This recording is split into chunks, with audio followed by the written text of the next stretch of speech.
Ok, pessoal. Hoje nós vamos estar falando aí de Segment Routing over IPv6, né? É o SRv6. A gente vai estar saindo aí desse formato do Segment Routing colado com MPLS, né? E nós vamos estar vendo o Segment Routing apenas com IPv6. Então, o que que acontece? Nesse cenário, a gente não tem a gente não tem protocolo de troca de label, não tem LDP, não existe nem label, né? Não tem não só LDP, como não tem MPLS aqui.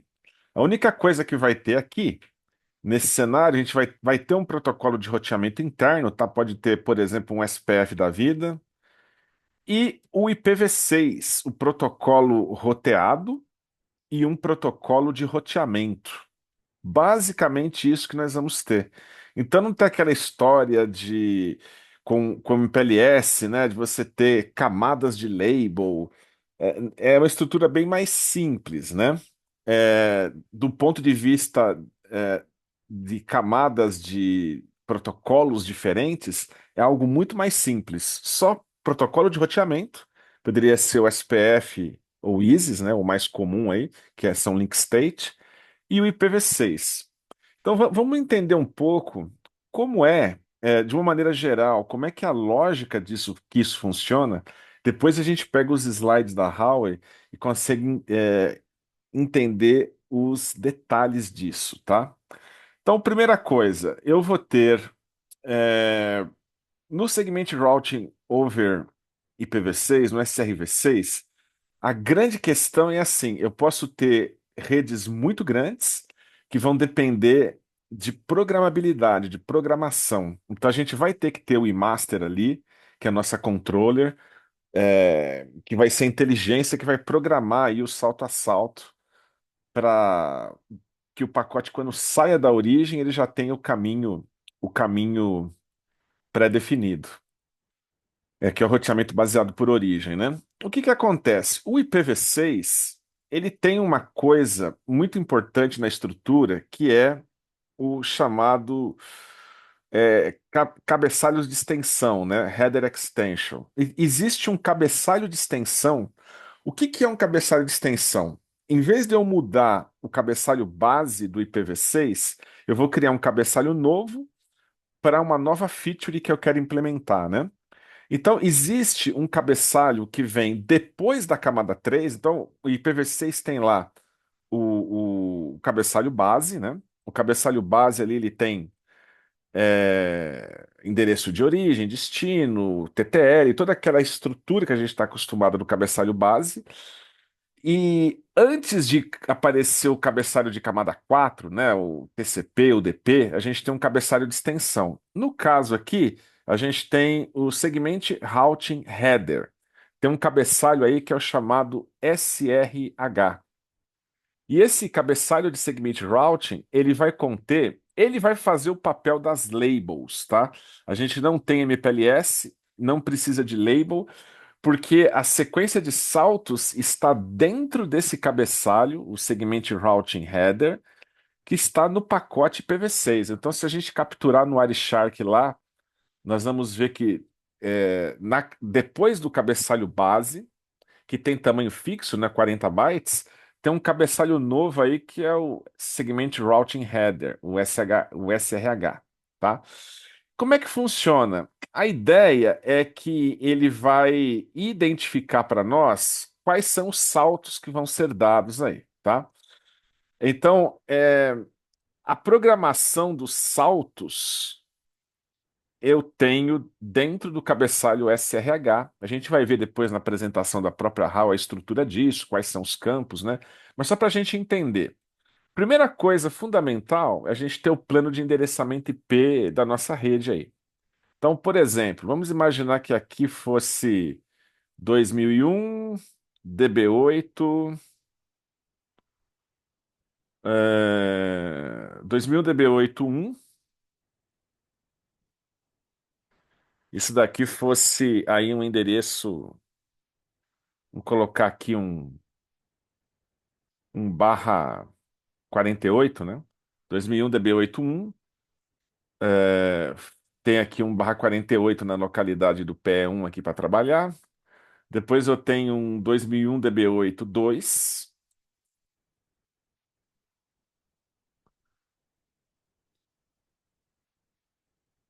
2 e 2001 DB8 3 no PE2, 2001 DB8 3 barra 48. Ah, e também, né, as localidades que eu quero interligar, que estão debaixo do backbone, a gente não tem aí uma camada diferente, né? Então, na verdade, eu vou ter IPv6 rolando aqui direto. Então, o que que a gente tem aqui? A gente teria, vamos imaginar que fosse um 2001 DB8 4, um 2001 DB8 4 aqui, e um 2001 DB8 5. Só para a gente ter uma estrutura bem simples ali, com 5 localidades diferentes, cada localidade tem o seu plano de endereçamento IPv6. Aí, beleza. Cada localidade vai ter um SID, um identificador, né? Único, que faz parte desse range aí. Então, por exemplo, vamos imaginar fazer uma coisa bem simples, né? Que vai ser o dois pontos um no final, tá? Então, por exemplo, no caso do PE1, a gente tem lá o 2001 DB8 1, dois pontos um, 2001 DB8 2, dois pontos 2, 3, dois pontos 3, aqui dois pontos 4, né? 4 dois pontos 4 5 dois pontos 5, né? Terminar o endereço só para ficar mais fácil de identificar. Então, vamos imaginar que o eMaster, por exemplo, aqui, que é a nossa controladora, para cada, para cada caminho, ele vai ter que ver quais são os melhores caminhos para eu sair de um ponto e chegar em outro. Nesse nossa rede aqui é muito simples, né? Então, vamos imaginar o PE1, ele vai ter que arquitetar todos os saltos. Ahn, vamos imaginar que eu quero chegar no 2001 DB8 5, 51, 55 na verdade, né? Eu quero chegar no 2001 DB8 55, na verdade. Quando o CE1 vai enviar aqui o pacote para o PE1, ao invés de ele criar uma label, colocar uma segunda camada, aquela estrutura toda que a gente está acostumado no mundo MPLS, o que que ele vai fazer?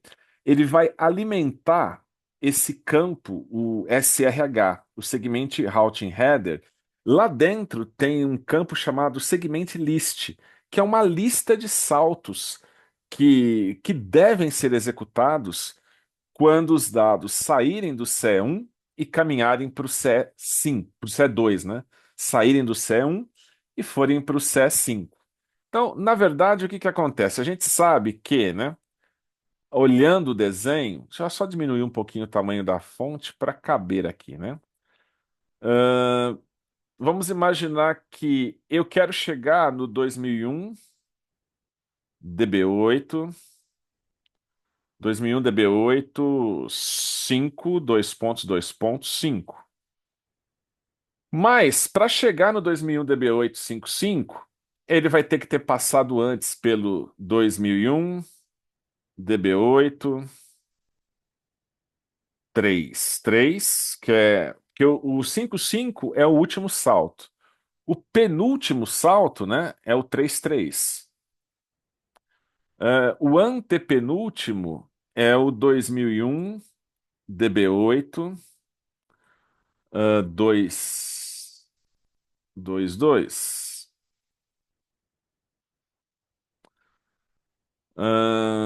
Depois, 2000 DB8 11,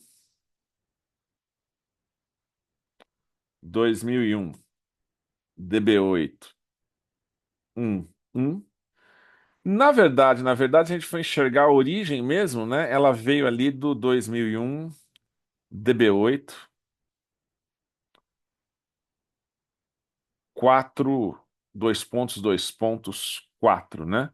Aliás, está faltando aqui fechar. É um, dois pontos, dois pontos, dois pontos, dois pontos, três, dois pontos, 5. Essa é toda a lista ligada.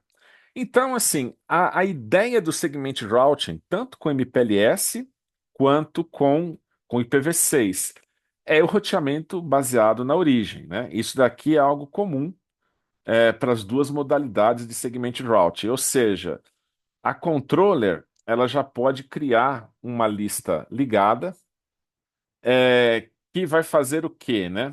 Que vai fazer com que ah, eu consiga, né? Eu saiba que eu tenho que é, saindo do primeiro, vamos imaginar o seguinte, né? Aqui, como se fosse as labels do MPLS, eu tenho várias, vários, várias numerações aqui, né? São vários elementos da segment list.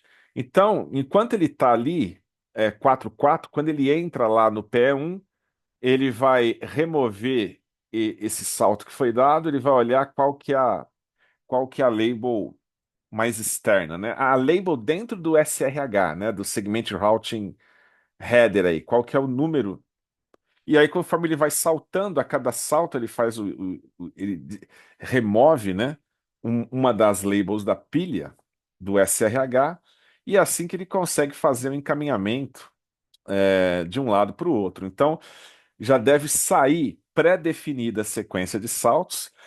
Na verdade, quem definiu essa sequência ali não foi o protocolo de roteamento, né?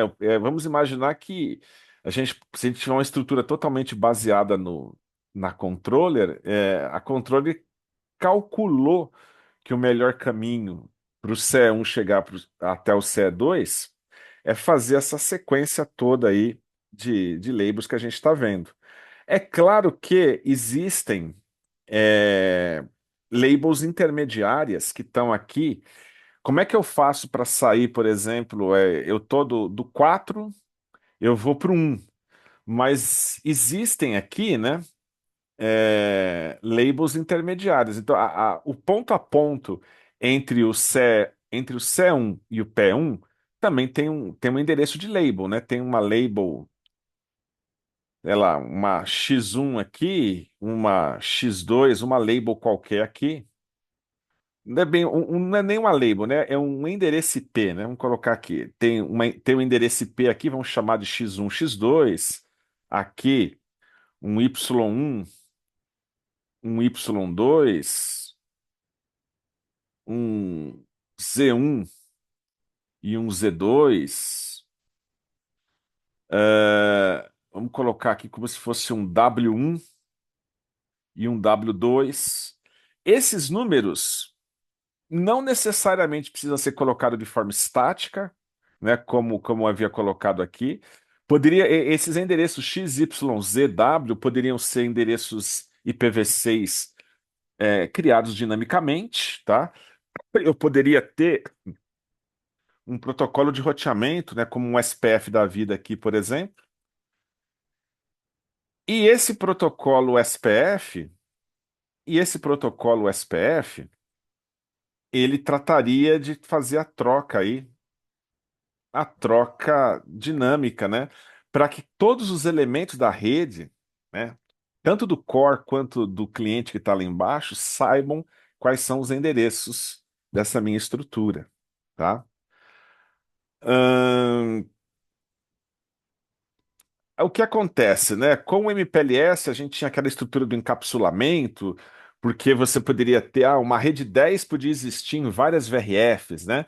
Mas lembrando que endereço não é problema no IPv6, né? Eu posso ter uma grande infraestrutura com dezenas de clientes, com centenas de localidades, e cada localidade poderia ter um endereço único, né? Porque no IPv6, com 128 bits, eu tenho espaço para isso, né? Para poder ter esses endereços únicos. Mas legal, como é que funciona a estrutura, né?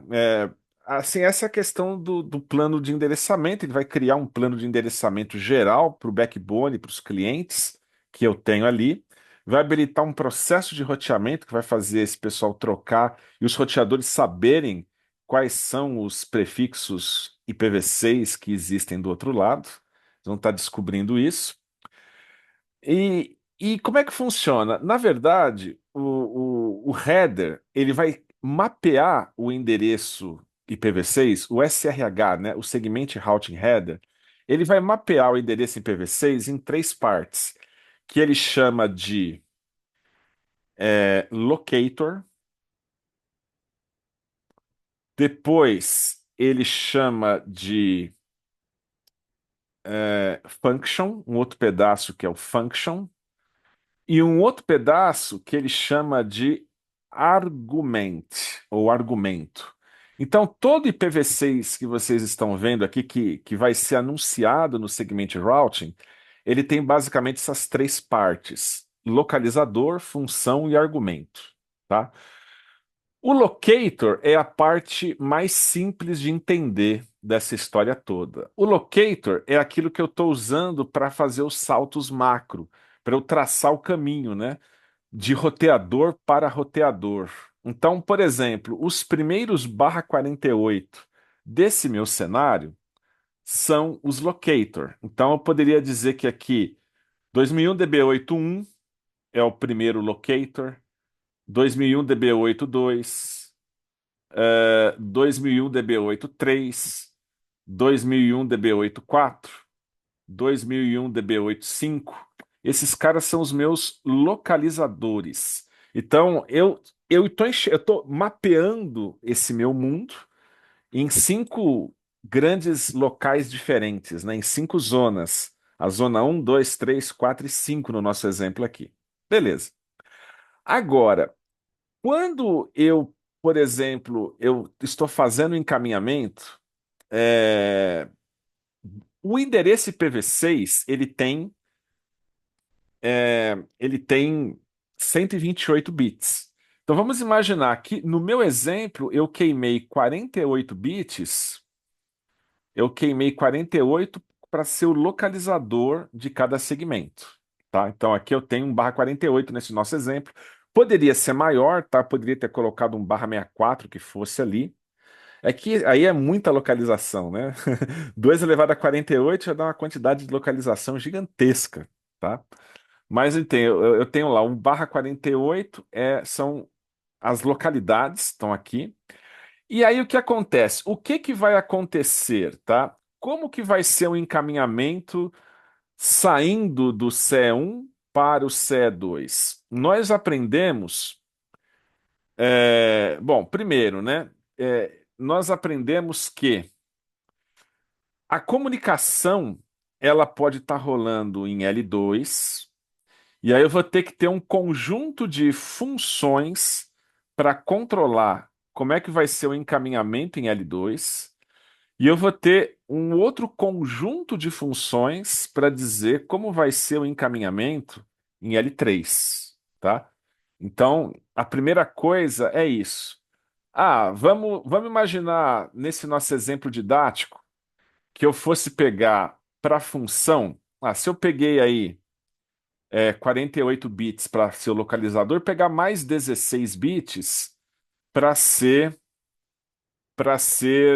é, funções que eu vou é, trabalhar, né? Que eu vou poder definir ali. Então, por exemplo, quando a gente fala função, é toda e qualquer ação, né? Quando a gente fala aqui função, são as ações que podem ser feitas. Então, por exemplo, exemplos de funções ali, né? Lembra, quando a gente vai fazer o encaminhamento, a gente tinha visto exemplo de funções. Deixa eu colocar aqui. A questão do push, né?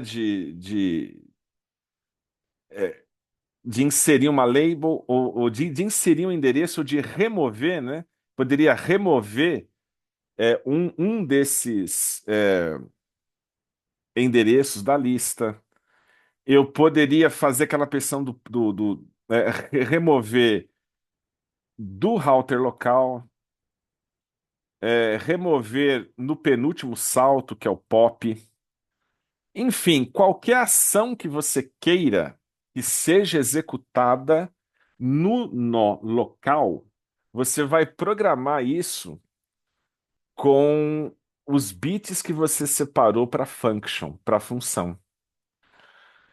Ahn,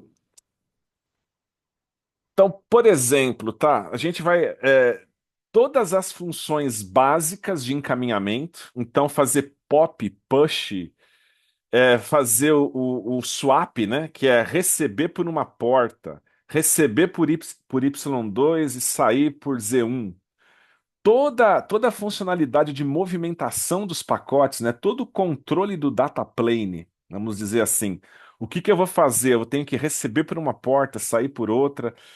É, o eMaster, ele vai codificar isso nesses nesses 16 bits que eu separei para function. 16 bits, né, é bastante coisa, né? Lembrando que 16 bits ele vai variar lá de 0000, né? No caso, a gente olhando isso daqui em hexadecimal, até FFFF, né? Então, 65.536 combinações. Então, é muita função, tá? É muita função mesmo que eu poderia estar utilizando ali. Então, eu vou mapear isso, né? Vamos imaginar que aí, as funções para camada 2 seria o que ali? Eu teria que amarrar, fazer um pseudo-aire, ou trabalhar com VSI, né, com VPLS, as funcionalidades que eu tenho que ler a tabela CAN, ler a tabela de endereços MAC. Se for em L3, ler a informação da VRF, fazer o encaminhamento. Então, eu poderia mapear aqui, eu poderia segmentar ali. Ó. Vou pegar, por exemplo, qual que é a metade aqui, por exemplo, de 00 até FF. Vamos imaginar que ele fizesse aqui de 0000 até 7FFF, ele vai codificar funções de camada 2. E de 8000 até FFFF, ele codificasse camada 3. Não é essa divisão real que ele faz, tá, pessoal? Só estou dando um exemplo didático aqui para a gente entender. Os números que realmente são usados têm uma tabela interminável que a gente vai ver, aliás, várias tabelas dessa no material, tá, nos slides. Eu só queria realmente passar a visão geral ali. Então, tudo que vai ser feito quando eu chego no roteador local, se ele vai fazer pop, push, swap, se ele vai aplicar uma política de QoS, né? Por exemplo, a parte de engenharia de tráfego, de TE também, eu poderia ter funções de TE que poderiam ter isso pré-definido também. O programador do eMaster, quando eu quisesse, por exemplo, checar se tem banda, checar o delay do caminho. Tudo isso também são functions, são funções. Então, encaminhamento L2, encaminhamento L3, engenharia de tráfego, tudo que você quer que seja feito, eu vou ter uma funçãozinha e isso vai estar codificado no master, tá? Então, na hora que ele aplicar ali, que chegar ali um dentro da lista de endereços, né, chegar lá um endereço com aquela flag setada, com aquela função setada, ele vai executar a função como foi definida ali no master. Ele já loteou, ele já mapeou todas as funções que ele precisa para todos esses serviços funcionar. L2, L3, engenharia de tráfego, QoS também, né? Também eu poderia mapear aqui essas funcionalidades ali. Aí eu começo a falar aqui, você fala, pô, Adilson, mas para tudo isso, de repente estou achando que esses 16 bits aí é pouco, né? Eu poderia pegar mais, tá? Eu poderia ter pego 32 aqui. Isso daqui é livre, tá? É, quem vai configurar aí o iMaster, ele vai dividir, vai lotear esses bits, é igual máscara de rede e subrede. De acordo com a tua necessidade, se eu precisar de mais funções, eu amplio. Eu amplio aí a, o espaço separado para functions. Legal. Agora, além das funções, eu tenho o argumento aqui, tá? É lá, eu posso pegar os últimos 16 bits aqui para ser os argumentos. E poderia deixar o restante dos endereços que não estão mapeados, os bits que não estão mapeados aqui, só para numeração de host mesmo, né? Só para numeração de host mesmo, por exemplo. Ou se você quisesse, se eu tivesse muitos argumentos, podia ter pego aqui, né? 48, 64, ainda tenho mais 64 bits aqui que eu poderia estar usando para os argumentos, tá? O que que é o argumento? Vamos imaginar, eu tenho uma função, eu tenho uma function que por exemplo, vamos imaginar que a function 0071, ela é, sei lá, reservar banda. Então, eu estou indicando que eu quero fazer uma reserva de banda. Mas a reserva é de quanto? Aí, eu quero 400K. Então, se eu quero 400K de banda, tem ou não 400K? Para definir o valor, eu posso pegar os bits de argumento. Então, sei lá, vou pegar aí 0058. Então, se eu for ler aqui, né, como é que o eMaster vai ler? Então, ó, reserva banda. E aí o argumento 400K de banda é um outro valor que ele tem. Eu posso ter uma outra função qualquer. Vamos imaginar que eu tenha uma function é, 00889, sei lá. Isso aqui é checar delay, para ver se o caminho pode ser usado ou não. Qual que é o máximo? Eu vou ter um delay de 100 milissegundos, vai, um tráfego de voz. Aí, onde que eu vou definir esses 100 milissegundos? Aí eu tenho uma outra função aqui. Se eu mandar, aliás, eu tenho um outro argumento para essa função, né? Isso aqui eu estou fazendo para explicar o que que são os argumentos que eu posso estar associando com a função. Então, por exemplo, poderia colocar aí 0036, sei lá, alguma coisa assim. Tô pegando 16 bits aqui também, né? Então, eu peguei 16 bits com 16 bits. Então eu tenho lá 65 mil funções e cada função poderia ter 65 mil argumentos diferentes ou conteúdos diferentes, por exemplo, né? Eu pego os bits emprestados para mapear da maneira como eu queira fazer aí, tá? Então, na verdade, é isso que vai acontecer. Então, toda a apresentação que nós temos dos slides de segment routing. Toda não, mas vamos colocar aí 70% dos slides que nós vamos ver são quais numerações o segment routing definiu para L2, para L3, para engenharia de tráfego, para QoS. Tem, assim, alguns valores pré-definidos e tem muita coisa aberta para definição dinâmica, né? Para quem criar a configuração de verdade, definir esses valores aí também, tá? Mas assim, não existe labels, porque não tem MPLS. O que existe é uma lista de endereços IPv6, só que o grande X da questão é que esses endereços IPv6, eles têm a função de definir as localidades, na primeira função, é, definir também qual a ação que eu quero que seja feita naquela localidade. Então, vai chegar aqui, não vai chegar só um 2001 DB8 5, tudo bem, é o 5 alguma coisa